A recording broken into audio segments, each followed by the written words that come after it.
Okay, in this video, we're going to go over the new deadline to destruction. I want to see what's possible when we are looking at rotating between the squished and D shape here. What are our options? What are the ranges that characters can hit other characters? Let's see what we can do.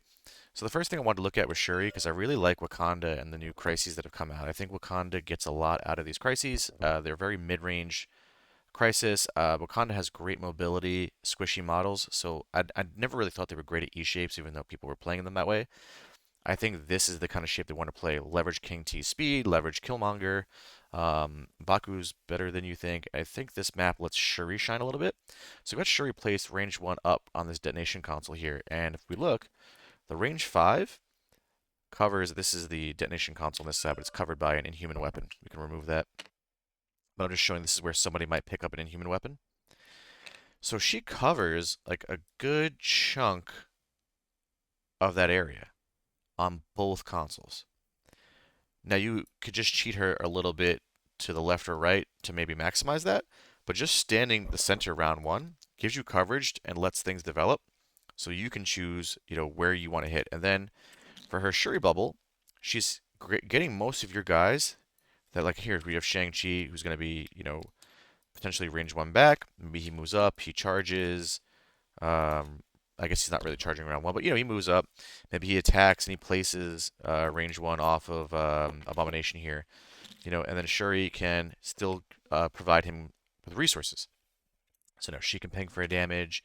If there's some terrain here, then they won't move or Abomination won't move. And then she's got 2-3 rerolls to give Shang here. I think that's really really cool. Then I've got King T'Challa here. So like as a long mover, he gets a lot out of this crisis. We can either cheat to a side round 1. Typically with King T, I like to start him maybe in the middle. So if our models take some damage, King T can go up. He can pull someone off really easily, or he can, bound into position, hit for a bunch. And let's see what he can do from this detonation console to attack these Hydra goons and this Red Skull Master of Hydra. So if he's got the power to bound, oops, if he's got the power to bound round 2, obviously we wouldn't place him here if we were just double walking round 1. Or if we're walking and attacking, we're over here. But just for argument's sake, he bounds. And look at that. He's hitting a Red Skull who's perfectly dead center on that secure. Now, is this where most likely people are going to land? No, I think most people are going to cheat one way or the other. But we can pull off like someone like a Bullseye or someone like the Hydra Grunts who are sitting here looking to maximize their range 4 gun. And, they can hit a little bit. I think the Grunts are maybe going to cheat a little bit closer to a particular side. So maybe they're going to cheat more this way to help out. So if they do that, they don't quite get as much coverage as you want. You can definitely get out of their range here as we're looking. So the Grunts aren't as dominant on this map as I thought they were going to be, but they're definitely better here than they were on a D shape. But at the same time, they're also in more danger now. So we've got to see how that's going to develop. But anyway, King T can bound in here and hit. And, regardless of where he is on any of these, he is one move and a bound away, so you really can't escape him on a map like this. I'm really excited to play more King T'Challa going forward. Even something like this, he can. This is from again dead center. But if you're pressuring, right? If you're round 1, like I'm maybe gonna finish up here, or let's say Shuri's up there, so maybe I cheat and I go back here. I'm trying to figure out where I want to go. Well, he can move along. He can bound. Oh wow, he's right up in her face. He can bound, and then he can attack.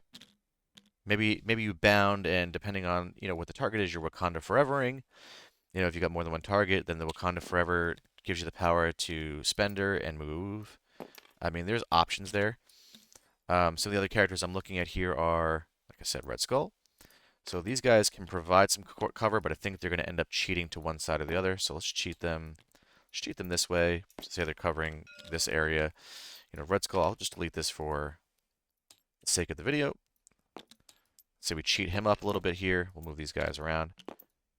Let's see what Red Skull can do. I'm most scared of Red Skull in Midnight Suns. So he gets there in one move, so he doesn't have to even bump. He can get there in one move. He doesn't have to bump. So that means he's saving a power, so he doesn't have to cut himself, potentially, to swing in a Shang. If he is on the secure and bumps, what does the range 3 cover? The range 3 covers, wow. Nearly gets oh, wow. That is good to know. So we are cheating towards this detonation console, round 1. If we don't want to cut ourselves round 1, we just want to set up for round 2, he can move here. Round 2 when Midnight Suns. Bump. And now someone who's not carefully positioning is going to get double tapped. You know, maybe you get tapped first time and we're able to get the trigger. Like that seems really, really good for Red Skull. So I think if you're playing Red Skull and Suns, this map could be really fun. I don't know if you're going to actually bring this map. I'm not a Suns player. Suns have a lot of options though, which is really, really cool. You know, another thing I was thinking about is someone like Abomination. I've been playing a bunch of Abomination. I think he's super fun. You know, Abomination can go here, or if this was Rhino, right? Rhino can just move, you know, round 2, slide. If you're like me and you're playing Brotherhood stuff, slide, and we're at the back. You know, he rotates really easily. He's being a range 2 attacker, you know, means that the bump is not going to help him out as much. Yeah, not quite. So it depends on your opponent's positioning.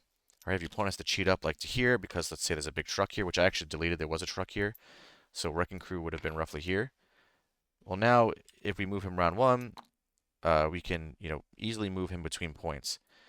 Round 1, you're obviously not going to leave your Abomination on your back point. Maybe you start him in the center. If you're trying to get a punish, you're playing something like Suns, or we can delete that lamp. Oh wow, that's not great. It's okay. It's okay. We're okay. The lamp's still there. Well, I guess all my videos are not going to have the same background now. And we bump, and we're there, and we're punching things. Wonderful. Let's. I got distracted there. I don't know about you guys by that deleting of the board there. So we start center. Again, we move once. We bump. Now we're on the point we're punching things. So I'm not checking these ranges because I'm planning on playing Suns anytime soon. I'm not. I'm checking these ranges because my local is a Suns player and I don't want him to beat me. So I want to be aware that Abomination's sitting in the center, which he's a huge fan of Abomination and Suns. Abomination's hitting either of these sides round 1. Potentially pushing me off a point, potentially poisoning me. Maybe he's going here. Look at that. So he was let's look how dominant he can be around 1. So he can go once. Oh, you know what? I won't have the power. I was gonna say maybe we can move. Maybe something like in humans he can move, and then you know throw a piece of terrain like double move over here, and we're throwing terrain out at a back point sitter. That's good to know. I'm more scared of the round 1. And now Shang-Chi, another one. Shang-Chi is going to start. Again, we'll say he starts at the center. I like checking the center because it really tells you all the ranges you have available to you. If he's doing something like Steve. Let's see how close these are together. So Steve, obviously he's going to hit the midline round 1. But if we're in Steve, you know, and we're, let's say, cheating him to this, he's not necessarily going to be on the home point, right? Where this applies to any point here. So he's like equidistant between these 2 points. And we're playing Steve. You know, you're getting punched with a charge. Boom, boom, boom. These are the ranges you have to be aware of. You're not really safe on any of these points. So in my mind, this is a really good map for Wakanda or any fighty team that doesn't want to play map E. The fact that we didn't see any map E's in the 10 crises like has me thinking maybe we're not going to keep most of them. I think most of the community thinks Gamma's going away. I wouldn't mind that at all. So we can reduce map E to just demons. That would be pretty sweet in my book. So this could be a really fun fighty crisis, especially if you're somebody that likes fighting and is maybe not a fan of map E because map E doesn't give you as many opportunities to outplay an opponent. It becomes more of a math game. I think this could be a really good one for you. I think there's a lot of cool stuff we can do, like Wrecking Crew. You know, Wrecking Crew is getting threatening a point with their slide, which means Rhino's doing something even more dangerous. Look at Wrecking Crew sliding from a point, gets right in there. So this is a really fun fighty crisis. I plan on trying this a bunch with different people. I'm curious to see like what someone like Magneto can do on here. So if I'm playing Magneto, let's say I set him here round 1 or cheat him here round 1. If I'm not doing lockjaw stuff, you know, Magneto moves. Let's see what Magneto's getting. Ah, super terrain dependent here. Okay, so if you're not Magneto, this is a great crisis for everybody else. I think you kind of want to play this. Looks super fun, and I want to see who ends up being a fan of this crisis long term.